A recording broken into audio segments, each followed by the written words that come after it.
Mesdames, Messieurs, et Messieurs les représentants de la presse, vous avez pu peut-être penser que je ne voulais pas vous rencontrer et vous donner la possibilité de me voir et de me poser quelques questions.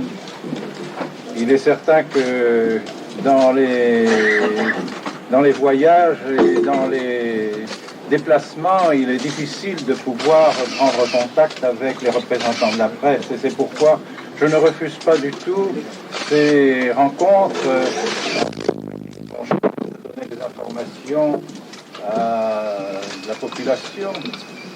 Et c'est pourquoi je suis content aujourd'hui de pouvoir me trouver avec vous et de pouvoir répondre à vos questions. Toutefois, avant de répondre à vos demandes, je voudrais vous dire en quelques mots quelle est ma position, mon attitude, les raisons de mon attitude, afin d'éviter des questions inutiles.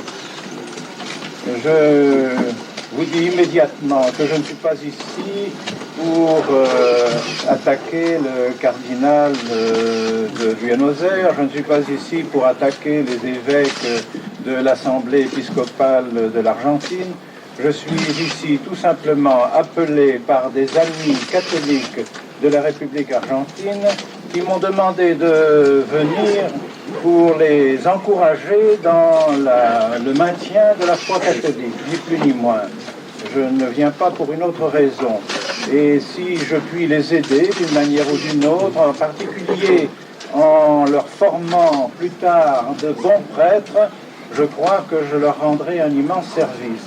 Car s'il y a quelque chose dont les catholiques aujourd'hui ont besoin, et quelque chose qu'ils demandent, c'est d'avoir des prêtres catholiques qui donnent à leurs enfants la foi catholique. Et c'est pourquoi je suis ici et que j'ai le plaisir de passer quelques jours ici dans ce magnifique pays de l'Argentine. Ainsi, vous voyez donc que je n'ai pas du tout des intentions belliqueuses et que je ne me présente pas du tout comme ce qu'on me dit souvent dans la presse, l'évêque rebelle, l'évêque dissident, l'évêque qui s'oppose au pape. Je ne m'oppose pas au pape, je suis le fils le plus aimant du pape, le fils le plus soumis au pape. Je demande simplement, comme tous les catholiques fidèles à l'Église, demandent au pape, d'être le successeur de Pierre. C'est la seule chose que nous lui demandons, d'être un véritable successeur de Pierre, et non pas un successeur de Jean-Jacques Rousseau ou un successeur... Nous demandons la même chose à nos évêques, nous demandons la même chose aux prêtres. Donnez-nous la foi catholique, gardez-nous dans la foi catholique, comme nous l'avons demandé au jour de notre baptême par la bouche de nos parrains et marraines, lorsque le prêtre nous a demandé « Que voulez-vous de l'Église? Qu'est-ce que vous venez faire à l'Église? Pourquoi venez-vous demander quelque chose à l'Église? Qu'est-ce que vous demandez de l'Église ?» Eh bien, l'enfant a répondu par la bouche de ses parrains et marraines, je viens demander à l'Église la foi catholique. Eh bien, cette parole que nous avons dite tout enfant dans les bras de nos parrains et marraines et par la bouche de nos parrains et marraines, nous demandons maintenant toujours et pendant toute notre vie au pape, aux évêques et aux prêtres, donnez-nous et gardez-nous dans la foi catholique. Voilà pourquoi je suis ici et voilà pourquoi j'essaye de former des bons prêtres qui continueront à propager la foi catholique, à continuer à faire vivre l'Église et à être des enfants soumis du successeur de Pierre.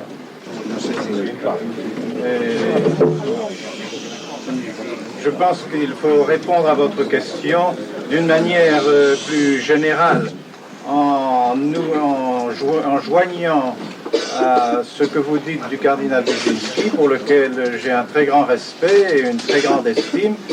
Il faudrait joindre au cardinal Wyszynski le cardinal Beran, aussi de Tchécoslovaquie. Il faudrait joindre le cardinal Slipy de l'Ukraine et il faudrait joindre également le cardinal Minszewski de la Hongrie. Et, eh bien, quand on réunit le problème de ces 4 cardinaux, on ne peut pas s'empêcher de ne pas pleurer dans son cœur pleurer de penser à la manière dont ces 4 cardinaux ont été traités par Rome, par le Vatican. Une manière absolument innommable pour des cardinaux qui sont des héros, qui sont des martyrs, qui ont été prisonniers pendant des années, des dizaines d'années dans les géoles communistes. Eh bien, que ces cardinaux soient traités comme ils le sont à Rome, où on ne veut pas écouter le cardinal Wyszynski, où on n'a pas voulu écouter le cardinal Wyszynski au Concile du Vatican II lorsqu'il a demandé la condamnation du communisme. On lui a refusé cette condamnation. Quand le cardinal Béran a été comme prisonnier à Rome, qu'il ne pouvait plus se déplacer, le cardinal Slipy, qui est actuellement, comme il le dit, plus prisonnier à Rome qu'il ne l'était lorsqu'il était dans les géoles communistes. Et le cardinal Minsanci, auquel on avait dit qu'il resterait toujours le primat de Hongrie, 5-6 jours après, on le destituait de son primat de Hongrie. Voilà des faits qui nous empêchent de penser qu'on a raison à Rome et qu'il y a tout de même quelque chose à Rome qui n'est pas conforme à la tradition catholique. Et je parlerai seulement, si vous voulez bien, surtout de la messe, mais je pense que toute la réforme liturgique de Vatican II a été faite dans un esprit œcuménique. Esprit œcuménique qui veut dire esprit de rapprochement avec les protestants. La meilleure preuve, c'est que dans la réforme liturgique, il y avait 6 pasteurs protestants qui ont assisté aux travaux de la réforme liturgique. Et ensuite, cette réforme s'est en effet présentée comme étant très proche du protestantisme. Nous avons maintenant une messe nouvelle qui, à mon avis, est beaucoup plus proche de la messe évangélique de Luther que de la messe traditionnelle catholique. La meilleure preuve aussi, c'est que des protestants, comme ceux de Thésée, ont dit qu'ils pouvaient maintenant accepter la nouvelle messe. Les protestants de la congrégation d'Augsbourg, en Alsace, se sont réunis et ont déclaré, et cela a paru dans la semaine religieuse diocésaine de Strasbourg, que désormais les protestants pouvaient dire aussi la nouvelle messe parce qu'ils estimaient qu'elle n'avait plus les caractères qui l'empêchaient de la dire autrefois. Quels sont ces caractères? J'en nommerai simplement 2. Je dis que la messe nouvelle est démocratique, tandis que la messe ancienne était hiérarchique. Elle était hiérarchique parce qu'on y voyait parfaitement le Christ, l'évêque éventuellement, le prêtre et le peuple fidèle. Dans la messe nouvelle, c'est l'assemblée qui est au premier rang. Et le prêtre n'est plus que le président de l'assemblée. Voilà un caractère qui, à mon sens, est très grave. Deuxièmement, deuxième caractère grave, c'est que la messe nouvelle ne se présente plus qu'avec un caractère sacrificiel, comme l'Église catholique l'a toujours affirmé, mais qu'elle est désormais un repas beaucoup plus qu'un sacrifice. Et voilà encore un caractère qui est très grave. Voilà donc ce que nous reprochons à cette réforme liturgique, c'est d'amener lentement mais sûrement le peuple fidèle qui ne se rend pas compte du changement à devenir protestant au lieu de rester catholique.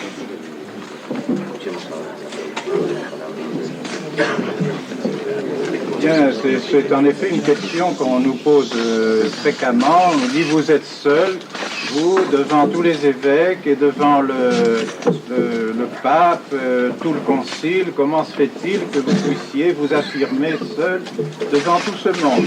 Je dis d'abord, je ne suis pas seul, parce que il y a énormément de fidèles qui pensent comme moi. Ce n'est pas moi qui leur ai insufflé cette pensée. Vous pouvez les voir dans les rues. Pourquoi me félicitent-ils? C'est parce qu'ils veulent garder la foi catholique. Ils sentent qu'il y a un problème grave qui se pose dans l'Église. Deuxièmement, il y a beaucoup de prêtres aussi. J'étais au Chili dernièrement et des prêtres sont venus me voir et qui m'ont dit « Monseigneur, il y a plus de la moitié des prêtres du Chili qui sont avec vous. Mais ils ne peuvent pas le dire parce qu'ils ont peur de l'autorité, parce qu'ils ont peur de perdre leur place.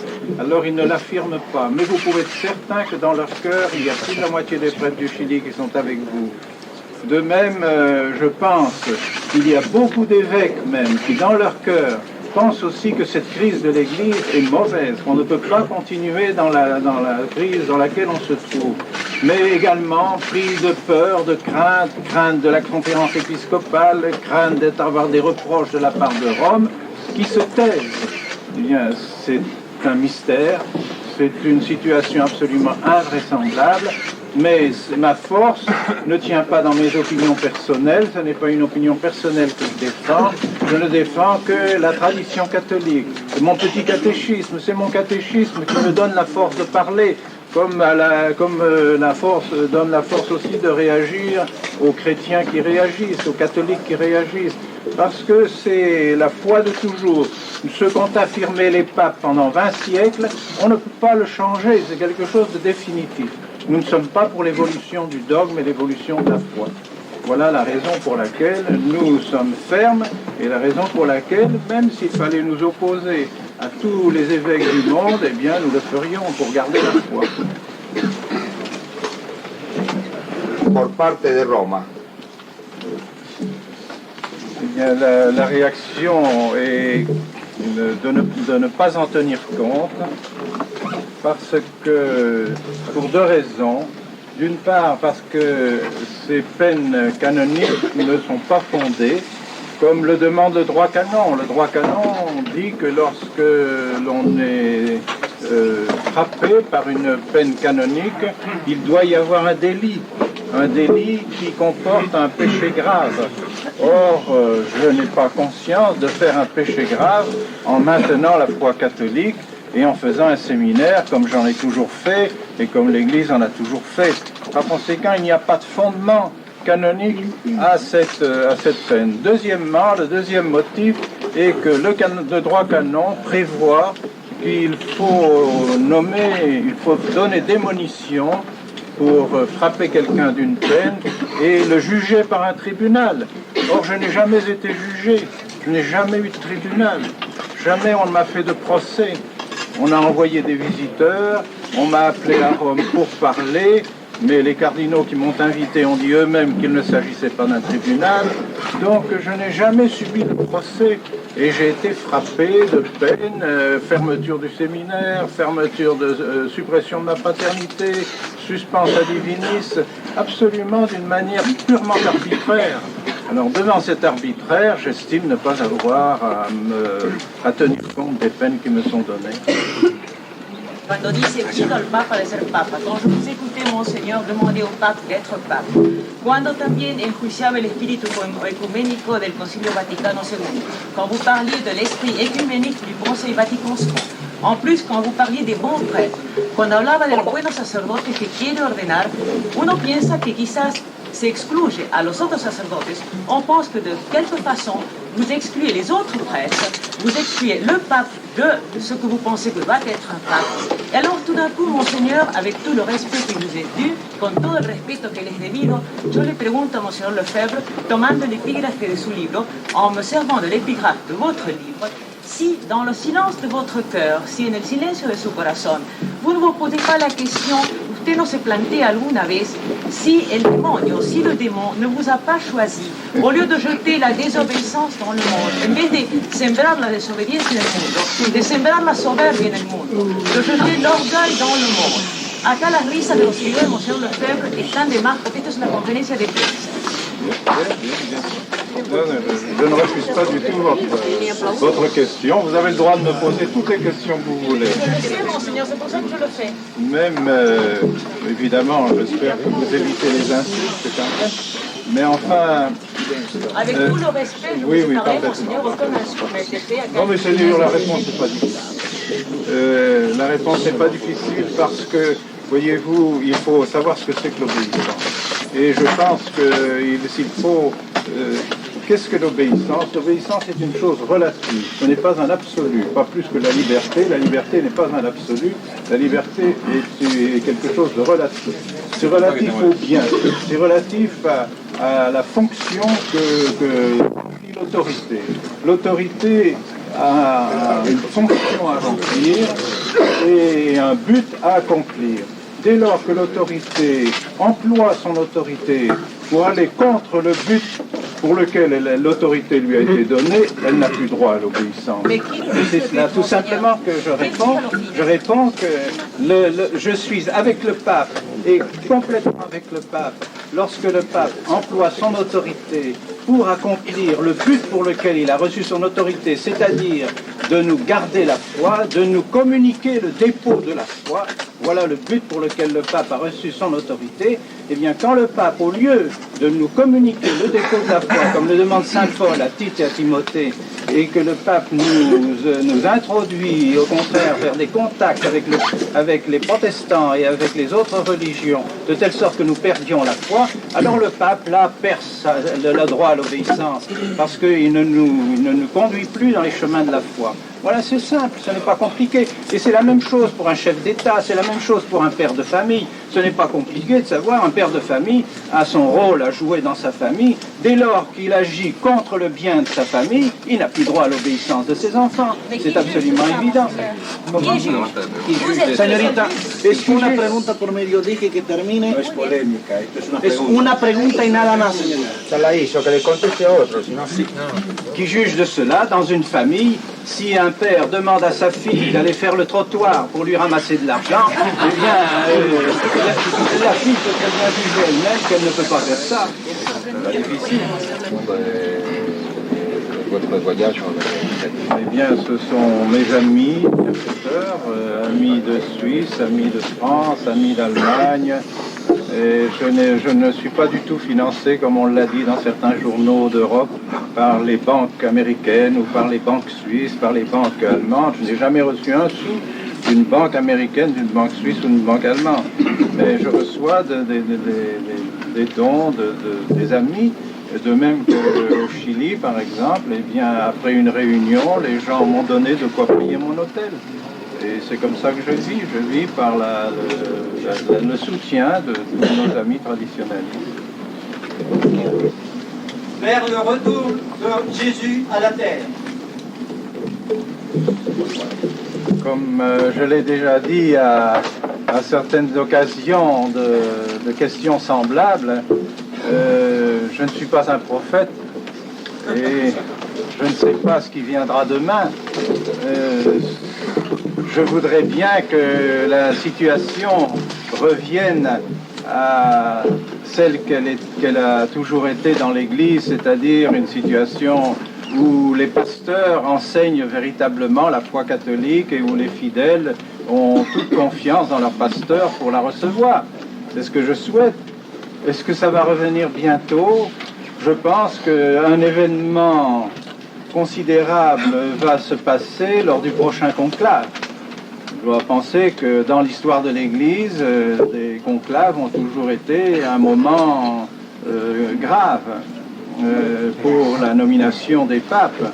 Et il est évident que le prochain conclave va probablement nous donner l'orientation de l'Église encore pendant plusieurs années.